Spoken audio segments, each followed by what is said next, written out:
Diddy Combs' own lawyers described the billionaire music mogul, currently facing serious sex trafficking charges in a New York court. Music mogul Sean Diddy Combs. Sean Diddy Combs. Sean Diddy Combs. Sean Diddy Combs. Sean Diddy Combs. They won't even give me a permit for the parties, man. They don't want me to throw the parties no more. I sat in the courtroom. I saw Diddy's mask slip. I watched the fear, the arrogance, the silence, all fighting for one man's soul. Saw people throw themselves out as a shield to protect their idol.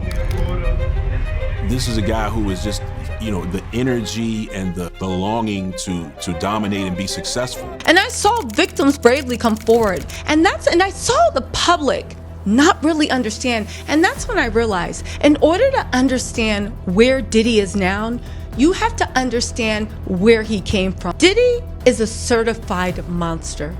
But the thing is, every monster has an origin. This one started in a child's bedroom with dark secrets nobody could talk about. See, everybody knows the story of the fame of Diddy, but there's a childhood that nobody wants to touch until now. You guys, monsters aren't born. They are assembled piece by piece. And today, in the episodes to come, we're going to decode the making of a monster, the making of Diddy, piece by piece. Welcome to the Diddy Files. Out of the trial, the one thing people kept asking me is, how did a man this powerful, this connected, this respected, become the center, ground zero of some of the most horrific allegations we've seen in the last decade? And that's when I got to thinking, and you want my opinion, and I know you do, that's why I'm here. Monsters just don't fully appear. Or actually, monsters don't appear fully formed. Monsters are built, and they're built piece by piece. Let's look at Diddy, and it's a roll sheet. A murdered father, a house full of strangers, a childhood soaked in adult chaos, or what a lot of his close childhood friends call a brothel. Literally, they said he grew up in the middle of a brothel. And a boy, who learned early that control is safer than vulnerability. An image is way more profitable than truth. This isn't a celebrity expose. It's an origin story. And once you understand where it begins, everything that comes later makes sense. Frightening sense, but it makes sense. Today, we're not going to chase the headlines. We're starting at the beginning because that's where the real story is. Welcome to the Diddy Files. Now let's take it back where it all started. And I know what most of you guys are thinking. It started in Harlem. Nah, it started at Mount Vernon. You see, Harlem was the first lie that Diddy ever told. And it might have actually been the first lie that he told himself. I mean, look at it. What do we know? He was born in Harlem. But nobody tells you he immediately moved out of Harlem after the tragic passing of his father. And his mom, Janice Combs, moved on to Mount Vernon. Now, what happened in Mount Vernon? That's something we're going to have to get into because that might have been where he got his proclivities and even his taste in men. But what's Mount Vernon? Well, for those of you guys that don't know Mount Vernon, it is described as super nice homes, nice private Catholic schools, Little League, altar boys, all of which Diddy was involved in. Mount Vernon was as sheltered as you can get. It was firmly middle class. Diddy had no worries, and Janice Combs worked 2-3 jobs to make sure the kids had. Now, admittedly, a single mom raising kids after the father was murdered is nobody's fairy tale. But when she said she worked 2 or 3 jobs, did anybody talk about the after hours speakeasy she allegedly ran out of that home? Think about it. Even his close friend Tim Patterson said, Diddy grew up in Mount Vernon, New York. Janice moved her young family there after the father, Melvin, was murdered in 1972. Now, we're going to talk about Melvin's murder, but let's get into this, right? Because this was the first lie Diddy ever sold. See, Diddy always understood, and this is why he was such a genius and so inspirational. He understood the power of his blackness. And there is no other way to say it. He understood that at the time he was coming up, hip-hop culture was forming. It was becoming the new rock and roll. He understood that the nation was captivated by it.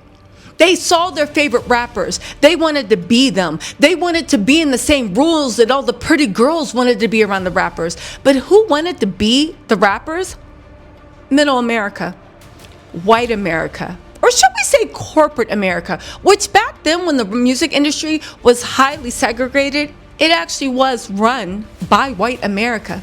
See, Diddy understood that white America was captivated with the urban market, but they didn't trust it.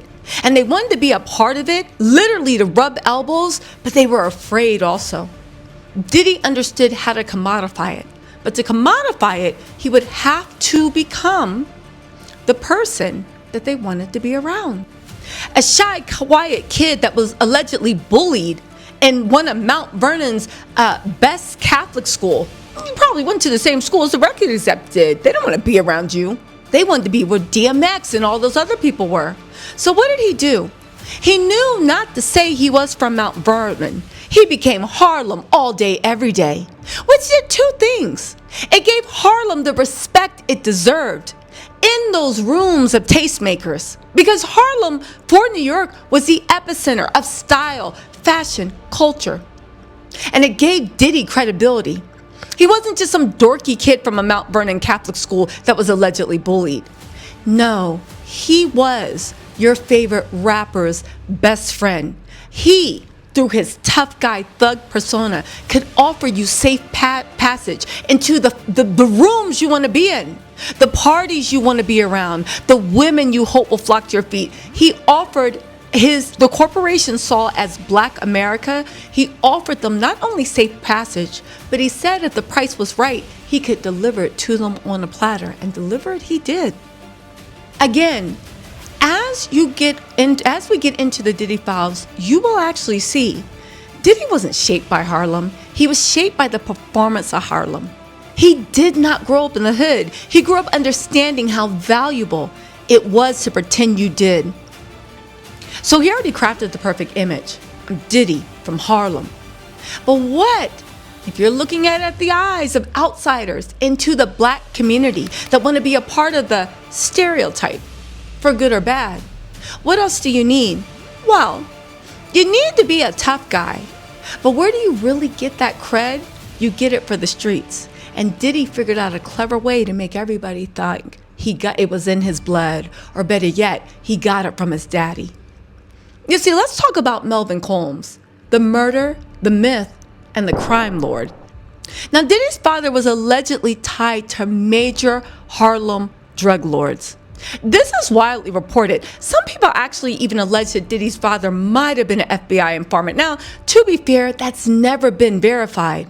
But judging from the chaos that surrounded Diddy's life and the way he had a mother and father that was larger than life, well, it leaves a lot.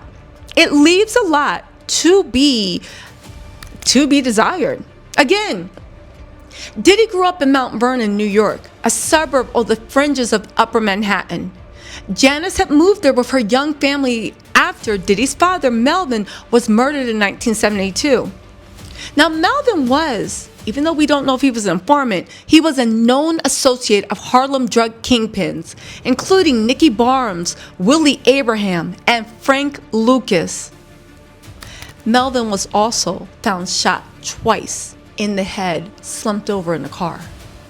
Melvin's tragic passing was the building block that Diddy used to cement his legacy, and I believe in the eyes of the corporations, in the eyes of the white record executives, and in the eyes of people that not only saw that as a Black American experience, but they wanted to be a part of it. But did I mention they wanted to be a part of it safely? Now, it's said, and this is according to Diddy, that Janice kept the details of Melvin's grisly murder from her young son, intent on providing him with an idyllic childhood. He was always dressed to the nines, and as a result, he was looked at as a rich kid. Tim Patterson, his childhood best friend, actually said. He played Little League Baseball, served as an altar boy, and made the football team at his all-boys private Catholic high school. But the thing is, back then, before Diddy knew how to lie like the best of them and wear so many masks you didn't know who his true face was, the kids could smell. They could smell it was fake. They could smell that no matter what he said of his lineage, that he was not tough. Tim Patterson actually went on to say that Diddy was actually badly bullied in school. Meanwhile, and this is the whole thing, dressed to the nines, idyllic, his mom, Janice Combs, that had worked 2, 3, 4 jobs to put food on the table. Well, according to Tim Patterson, she also got into the oldest, most profitable business in the world. Patterson says out of his mouth, meanwhile at home, there was always things going on, adding that Janice would frequently throw many parties at home, saying on the weekend, Diddy partied in the house, and we did a lot of that. He was around all types of alcohol. He was around reefer smoke. He was around drug addicts, lesbians, homosexuals. He was around pimps and pushers. And that was just who was in our house. Tim Patterson allegedly lived with Diddy for a little while. People that attended the parties were from Harlem. They were from the streets. It wouldn't be a thing to mistakenly walk into one of the bedrooms and you got a couple in there, butt naked. DJ Easy Lee Lewis, who was also Mount Vernon native, was close with Diddy and spun for Mary J. Blige in her early years. And he noted that while he never attended Janice's parties, he had heard rumors about what occurred at those parties where everyone was welcome. He said Janice had little cool chicks that would come around and let's just say she made sure everybody was comfortable. But it goes on. Again, it's important to note that there are a lot of rumors that Janice may have run a brothel, but it isn't confirmed. But the environment lines up with that kind of energy. You know, you look at it, Diddy was Mount Vernon on the outside, Harlem After Hours Club inside. And he looked like he grew up in a home where the adults weren't protecting the kids. The kids were just surviving the adults. And think about what Tim Patterson said. One thing when I saw Tim Patterson in the Diddy documentary that really struck in my mind was when he said that you could walk in and out of rooms at any time and be confronted with people having smecks, right? And while I was sitting there in court, something dawned on me as I saw like the umpteenth escort walk up to the stand. They all looked alike. And I said, if this ain't early childhood trauma, I don't know what it is. Because they looked alike to the point that it made me think that there was trauma behind that. Because think about it. Just let me quote. You could walk into the room at any time. What if there was a boy that was young like Diddy, that was unsupervised? Because the mom was working 2 or 3 jobs, just trying to make ends meet. Okay? And she decided a quick way to make money. Let's just say you walk into the wrong room. And they said there's already pushers and pimps and users and whatever you want, you could get it. It was a party. Okay, they was trying to make money. At the very least, Janice seems like according to Diddy's friends, seemed like she provided the blueprint for Diddy's early parties, right? Ain't no party like a bad boy party. What if you walked into the wrong room? What if there was somebody high off of their own supply and they were engaged in some illicit conduct? And what if they grabbed Diddy and was brutal with him and threw him out the room? And it reminded me of, what if that person actually looked like all those escorts that Diddy had? They were all very stocky, had the same look. And I remember, and the thing is, I remember thinking this has to be trauma because when you saw them, we actually did a Hot or Not Diddy's Escort edition on my channel. I did a live because I was actually shocked at the way all the escorts, I would assume if you're paying for it, they would be genetic anomalies, and not just from the waist down, but from the rooter to the tutor. You know, they would be like some fine shit. But instead, they all had the same look. They looked a little medium, muggly. You know what I'm saying? And it made me think that maybe there is some early childhood about what he experienced. And remember how he said that they would grab him? I mean, they said that he would make his victim and an escort, and he would go in the corner butt naked with like a burqa or hiding, or like a bandana, naked with a bandana and a baseball cap, right? I remember how he would make them do stuff, and then he would grab the woman and be brutal with her and beat her up in the next room, and then make her smear all that stuff all from the last man all over his body, and then would go out and finish. Yeah, I don't know. It was just giving childhood trauma. I just remember in the court looking at the medium smuggly faces and being like, it's giving childhood trauma. Anyway, right? Let's get back into this. And let's also talk about Diddy being the rich kid who got bullied. He was always dressed to the nines. He looked just like a rich kid. If you guys watch my coverage, the one thing that stuck out to me is I think Diddy being in Mount Vernon, right? But still having that mess going on, I think he learned the importance of image. Everybody was coordinated, from his kids to his mom. Even Janice's wigs were coordinated with Diddy's sweater. Diddy had his hair grayed, but he had a shape up. But it was obvious it wasn't real, right? He had on like a Cliff Huxtable sweater, which I thought was a bad move, because I'm like, you are associating too much with Bill Cosby. I know we know Cliff Huxtable. You are Bill Cosby right now. But everybody, even his children, were all coordinated head to toe. Again, I think from his childhood, that's where Diddy knew and learned that image is in power. And if you get the right image and you dress the right way, baby, you can get anything. Friends, right? You can get people to bow at your feet. You can get anything you want. And I think that's even how he even got his idea of building his mystique and, of course, getting the record people. In my opinion, I think all this created a child who learned to armor himself with image, performance, aggression. Again, he wasn't feared at school at all. He built a persona that people would fear. He built a persona of a tough Harlem guy. And he attached himself to a bunch of street dudes from the same gang. They were running Harlem back then. And he attached himself to enough people that had street credibility, where the average person didn't know who he was. They didn't know the kid that was walking around a crazy house. They didn't know a kid that was bullied in Catholic school. They didn't know that kid. They knew the kid that had protection, that had the same game protecting him. And they knew that if they wanted to sign with him, he was a street dude that could actually get him access in the rooms. The weird part is the people that sign with Diddy, Diddy's notorious for fleecing his artists, okay? But the weird part about the people that signed with him didn't even realize that Diddy was then taking that credibility he got from being in the street and bringing it into the record labels that were obsessed with black culture, that were obsessed. They wanted to hang out. So he used the street credibility to get money, to get artists, to get the talent. And he used that to bring around the pretty girls. And once he brought in the pretty girls, then he could create a party atmosphere. And once he created a party atmosphere, then he could take that to the white execs and say, you see this? Yeah, it looks like your favorite rap video. I can bring you into that. I can get you into the party. You ain't got to worry. You're with me. Sign on that contract. And all this talent, I'll bring them in for a fraction of the cost. And the thing is, Diddy looked at them, the record executives, and said, we can get rich together. And the only people that suffered was the community that he swore he was helping out. But I don't think that's a big deal, because Diddy never came from Harlem. He was Mount Vernon to his heart, for good and bad.